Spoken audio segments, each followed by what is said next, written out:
Lectura del segundo libro de Samuel. En aquellos días recibió Natán la siguiente palabra del Señor.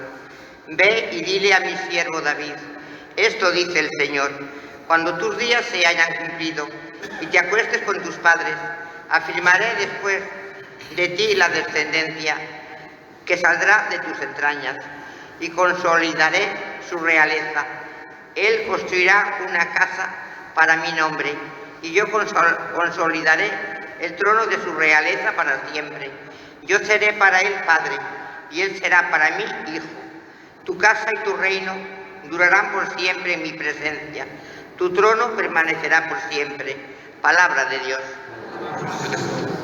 Su linaje será perpetuo. Cantaré eternamente las misericordias del Señor. Anunciaré tu fidelidad por todas las edades. Porque dije, tu misericordia es un edificio eterno, más que el cielo has afianzado tu fidelidad. Su linaje. Sellé una alianza con mi elegido, jurando a David mi siervo, te fundaré un linaje perpetuo, edificaré tu trono para todas las edades. Su linaje. Él me invocará, tú eres mi Padre, mi Dios, mi roca salvadora, le mantendré eternamente en mi favor y mi alianza con él será estable. Su linaje. Lectura de la carta del apóstol San Pablo a los romanos. Hermanos, no fue la observancia de la ley, sino la justificación obtenida por la fe, la que obtuvo para Abraham y su descendencia la promesa de heredar el mundo. Por eso, como todo depende de la fe, todo es gracia. Así la promesa está asegurada para toda la descendencia, no solamente para la descendencia legal, sino también para la que nace de la fe de Abraham, que es padre de todos nosotros. Así dice la Escritura, te hago padre de muchos pueblos. Al encontrarse con el Dios que da vida a los muertos y llama a la existencia lo que no existe, Abraham creyó, apoyado en la esperanza, creyó contra toda esperanza, que llegaría a ser padre de muchas naciones, según lo que se había dicho, así será tu descendencia, por lo cual le valió la justificación. Palabra de Dios. Dichosos los que viven en tu casa, Señor, alabándote siempre.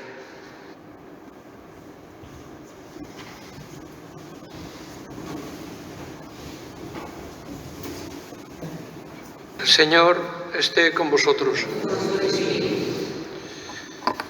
Lectura del Santo Evangelio según San Lucas. Los padres de Jesús solían ir cada año a Jerusalén por las fiestas de Pascua. Cuando Jesús cumplió 12 años, subieron a la fiesta según la costumbre, y cuando terminó se volvieron, pero el niño Jesús se quedó en Jerusalén sin que lo supieran sus padres. Estos, creyendo que estaba en la caravana, hicieron una jornada y se pusieron a buscarlo entre los parientes y conocidos. Al no encontrarlo, se volvieron a Jerusalén en su busca. A los 3 días lo encontraron en el templo, sentado en medio de los doctores, escuchándolos y haciéndoles preguntas. Todos los que le oían quedaban asombrados de su talento y de las respuestas que daba. Al verlo se quedaron atónitos y le dijo a su madre, «Hijo, ¿por qué nos has tratado así? Mira que tu padre y yo te buscábamos angustiados». Él les contestó, «¿Por qué me buscabais? ¿No sabíais que yo debía estar en la casa de mi padre?» Pero ellos no comprendieron lo que quería decir. Él bajó con ellos a Nazaret y siguió bajo su autoridad. Palabra del Señor.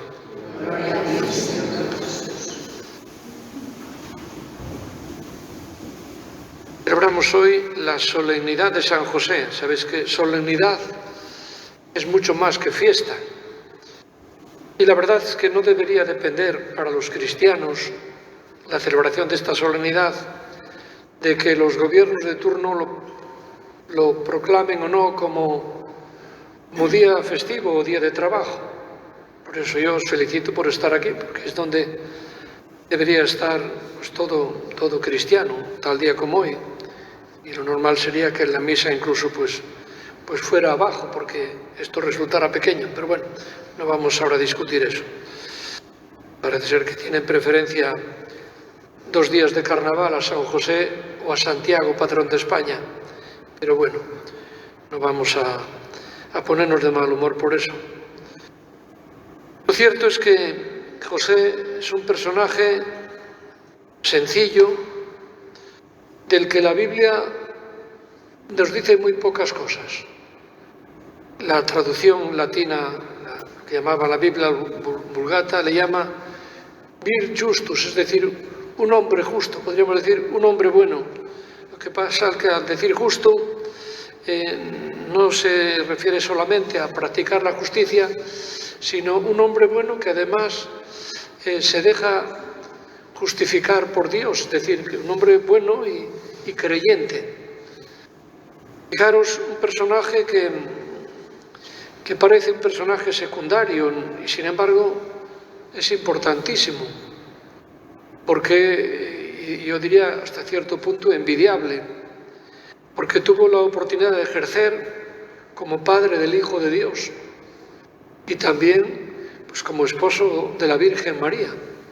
Entonces es más privilegio imposible. Además, José nos demuestra que la paternidad no es solamente una cosa biológica, fisiológica, no.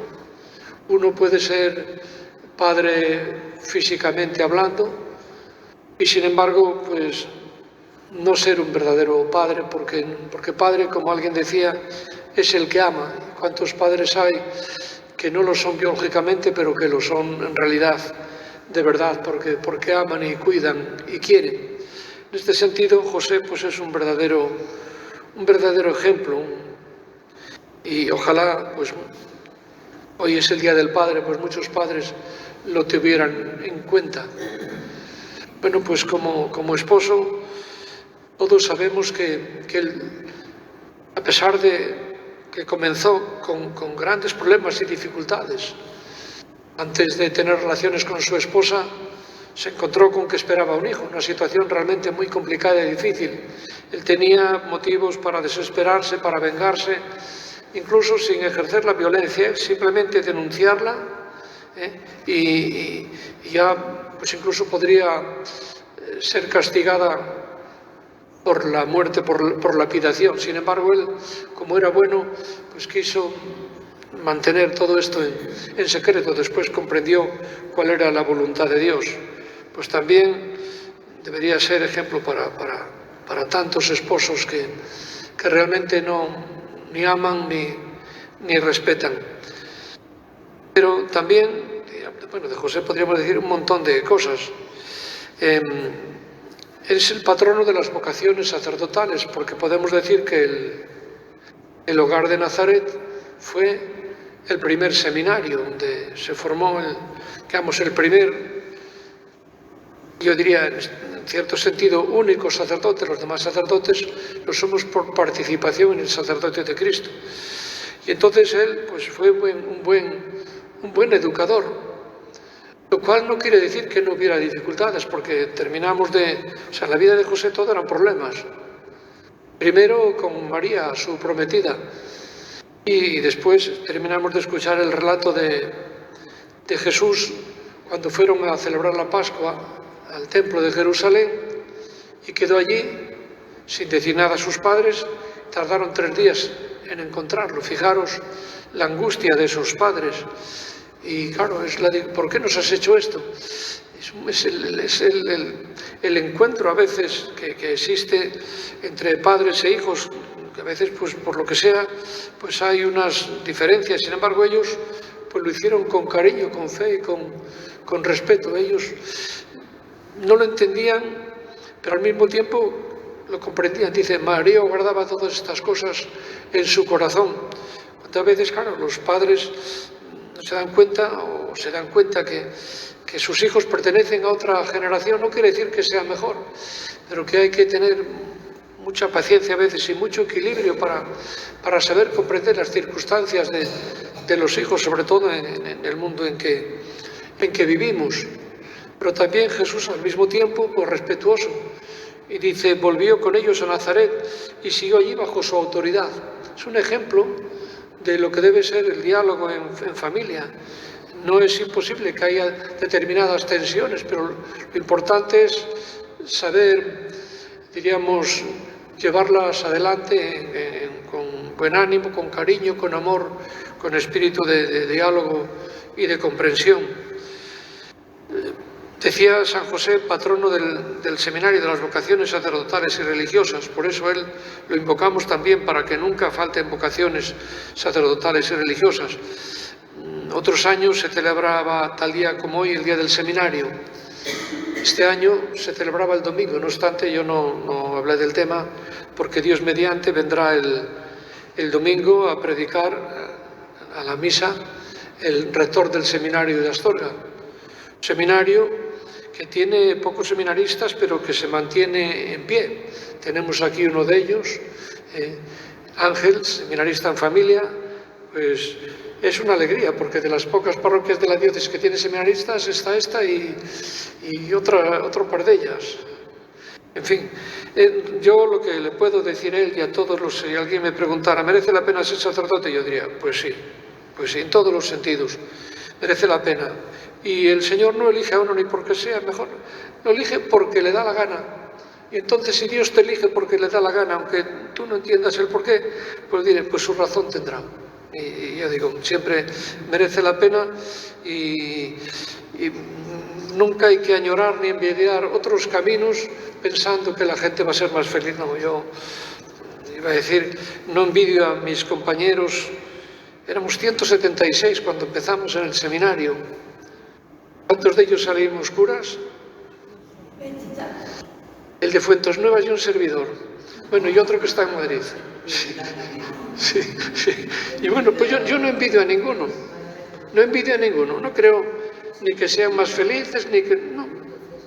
Ya decía Pedro a Jesús, si nosotros que lo hemos dejado todo, pues mira, vais a recibir, además de la vida eterna, 100 veces más de lo que dejáis en este mundo. Y es verdad.